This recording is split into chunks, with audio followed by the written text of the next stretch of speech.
hapa nimemkuta na Mchina Chinshon Chauya. Yuko sawa.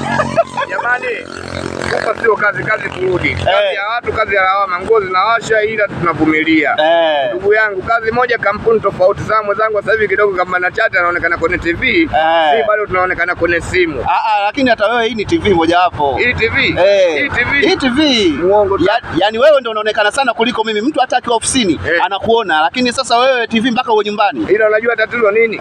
Rangi tunafanana mimi na wewe. Rangi hatufanani. Na yaani wewe ujue uso wako umekosa zebra. Ukila kuna lami gari najua ili tuta hii. Allahu Akbar. Haki ya Mungu. Na macho kanji gelepoli. Wewe ete. Ila ujue serikali haina dhambi. Kwenye sensa humo umehesabiwa. Nimehesabiwa. Katika watu. Lakini sinalipwa. Nani? Kwenye kuhesabiwa. Wewe. Wewe unalipwa nani? Labda dua wewe. Wewe umehesabiwa. Mimi nimehesabiwa kama mheshimiwa. Wewe ushalipwa. Unajua mimi ni mheshimiwa. Basi nipe buku. Mna kazi gani? Mheshimiwa nipe buku. Njoo Baidera twende. Kazi si ndio hiyo mheshimiwa? Baidera twende. Basi nipe hata proof hili. Utasameza.